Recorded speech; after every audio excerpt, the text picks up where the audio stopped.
दोनों ने combo pack लिया है। फूड पॉइजनिंग ही लग रही है, लेकिन कंफर्म करने के लिए कुछ टेस्ट करने पड़ेंगे। डॉक्टर, क्या ये खतरनाक है? फूड पॉइजनिंग खतरनाक हो सकती है अगर समय से इलाज ना मिले तो। पानी की कमी से किडनी और दिल पे भी बुरा असर पड़ता है, लेकिन तुम चिंता मत करो, मैं अभी IV फ्लूइड और ORS दे रहा हूँ। तुम जल्दी ही ठीक हो जाओ। तुम्हें रेस्ट और हाइड्रेशन दोनों की जरूरत है। तो दोस्तों याद रखो, इलाज से बेहतर बचाव है। फूड पॉइजनिंग से बचने के लिए खाना खाने से पहले हमेशा हाथ धोएं। स्ट्रीट फूड वहीं खाएं जहां सफाई हो, और पानी सिर्फ साफ, फिल्टर्ड या उबाल कर ही पिएं। संक्रमित खाद्य पदार्थ से होने वाली बीमारी के लक्षण हैं पेट में दर्द, भूख ना लगना, पानी की कमी, थकान होना, बुखार, उल्टी, चक्कर आना और दर्द। और इसके इलाज के लिए सबसे ज्यादा जरूरी है पानी की कमी से बचना। इसीलिए ज्यादा से ज्यादा पानी पिए, नॉर्मल पानी, नारियल पानी और ORS भी पिए। बुखार के लिए ठंडी पट्टियां लगाएं और डॉक्टर की सलाह से दवाइयां भी लें। और साफ खाना खाएं, हल्का खाना खाएं और स्वस्थ खाना खाएं। हाथ बार बार धोएं, साफ पानी पिए, एक्सपायरी डेट की जांच कर ही चीजें खाएं, और सब्जियां व फल धोकर ही खाएं। देखो, रिया और प्रिया दोनों का एग्जाम्पल सामने है। खाने का कंपटीशन उनको अस्पताल ले आया, इसीलिए साफ खाना खाएं, वरना हॉस्पिटल के चक्कर लगाएं। डेंगू और खाने की चीजों ने जो संक्रमित हो जाती हैं, उनने अपना रंग तो दिखा दिया, लेकिन जैसे ही बाढ़ का पानी धीरे धीरे खत्म होता है, वैसे ही नए खतरे सामने आते हैं, जैसे कि खुले नाले में गिर जाना और बिजली की चपेट में आना। आगे हम देखेंगे कि ऐसी परिस्थितियों में प्राथमिक उपचार कैसे हमारी सहायता करता है। दृश्य 1। नमस्कार दोस्तों, जैसा कि आप लोग जानते हैं गांव बाढ़ हादसे के बारे में। इतनी तेज बारिश और बाढ़ के चलते सड़कें वाटर पार्क बन चुकी हैं। यहाँ गाड़ियों के साथ साथ लोग भी डूब रहे हैं। चलिए यहाँ के लोगों से पूछते हैं उनके कैसे हालात हैं। सुनिए, कोई है? भाई साहब जरा बाहर आइए ना। नमस्कार भाई साहब, मैं आज का भारत न्यूज चैनल से निशा कुमारी। आप आपका शुभ नाम? सुनील जी। इतनी बाढ़ और इतनी बारिश, आपको कैसा लग रहा है? कैसा लग रहा है? ये कैसा सवाल है आपका? आप ही बताइए, ऐसे में कैसा लगेगा हमें? जी, मेरा मतलब है आपको कैसी कैसी परेशानियों का सामना करना पड़ रहा है? परेशानियां तो भाई साहब आप मत ही पूछिए। ऑफिस जा नहीं पा रहा हूँ, ऑफिस वालों ने बार बार फोन करके दिमाग खराब कर दिया है। पानी इतना गंदा आ रहा है कि घर का खाना नहीं बन पा रहा है, और बच्चे 2-3 दिन से स्कूल भी नहीं गए हैं, और मेरी भागवान सुबह से पानी धोई जा रही है। क्या मैं भाभी जी से 2 सवाल पूछ सकता हूँ? अरे सुनती हो? जी, क्या हुआ? आई है रिपोर्टर साहिबा। नमस्कार भाभी जी। भाभी जी, इतनी बाढ़ में आपको कैसा लग रहा है? आप कैसे सवाल पूछ रहे हैं? घर में हर जगह पानी पानी भरा है। भाभी जी, आपके घर में कौन कौन है? मैं हूँ, मेरे पति और मेरे 2 बच्चे। बच्चे कहाँ हैं? जी, बच्चे बाहर ही कहीं खेल रहे होंगे। बच्चों का क्या? अरे बच्चों, बारिश और बाढ़ के पानी में खेलना बहुत खतरनाक है। ये गटर और गंदे पानी से भरा हो सकता है, जैसे अभी हुआ। इसमें कोई गिर भी सकता है। इसमें प्राथमिक उपचार कैसे देते हैं, मैं आपको बताती हूँ।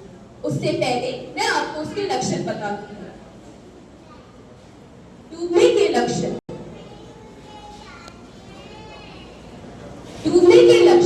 इसमें मरीज तेजी से सांस लेता है।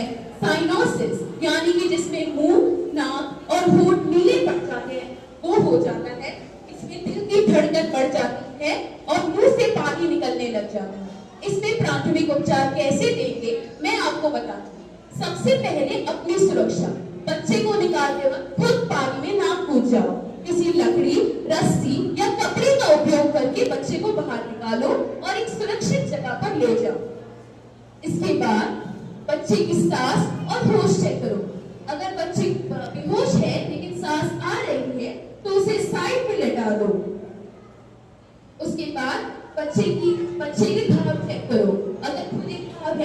उसे साफ पानी से धो दो और उसमें ऑइंटमेंट या फिर एंटीसेप्टिक जैसे कि डेटॉल सैवलॉन लगाओ। बच्चे के कपड़े चेंज करो, उसे साफ कपड़े पहनाओ क्योंकि बारिश और बाढ़ का पानी बहुत गंदा होता है और इससे कई संक्रामक रोग जैसे कि टाइफाइड और कॉलेरा फैलते हैं। अब सबसे जरूरी, बच्चे को तुरंत अस्पताल ले जाओ और बच्चे को दिलासा दिलाओ कि सब ठीक हो जाएगा। दोस्तों, बारिश और बाढ़ के समय सबसे पहला सुरक्षा नियम यही है कि गंदे पानी से दूर रहो। बच्चों को इस गंदे पानी में खेलने मत दो क्योंकि इससे कई संक्रामक रोग जैसे कि टाइफाइड और कॉलेरा फैलते हैं। याद रखो, सुरक्षा और बचाव ही जीवन बचाती है। दृश्य 2।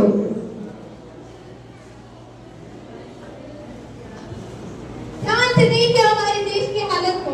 इतनी बारिश और बाढ़ में दुर्घटनाएं बढ़ती जा रही है। इसीलिए सावधान रहें, सतर्क रहें और दुर्घटनाओं से बचे रहें।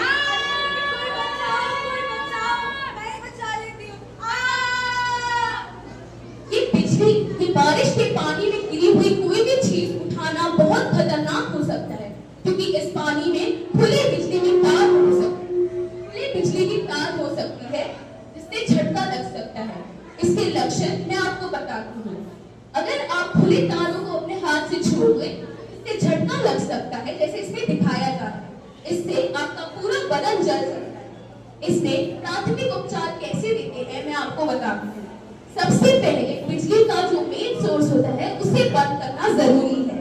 अगर बंद करना मुश्किल है तो मरीज को किसी लकड़ी, रस्सी या सूखे कपड़े की मदद से बाहर निकालो।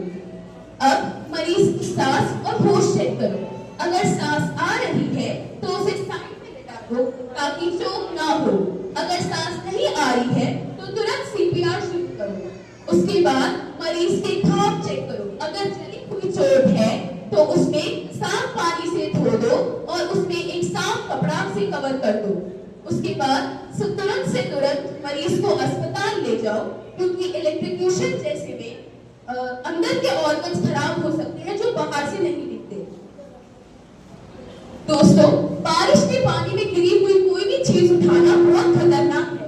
ये गटर और बारिश के पानी में गिरी हुई कोई भी चीज उठाना बहुत खतरनाक है। इसमें मरीज को झटका लग सकता है और बहुत तेज घाव हो सकते हैं।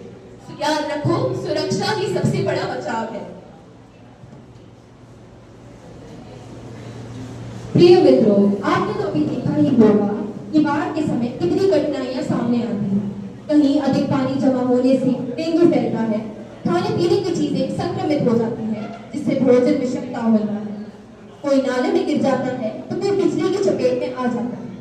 हाँ, हम जानते हैं कि बाढ़ जैसी बड़ी परिस्थिति मुख्यतः सरकार और प्रशासन की जिम्मेदारी है, लेकिन आम नागरिक होने पर हमारे भी कुछ कर्तव्य जो हम निभा सकते हैं। प्राथमिक चिकित्सा सीखकर किसी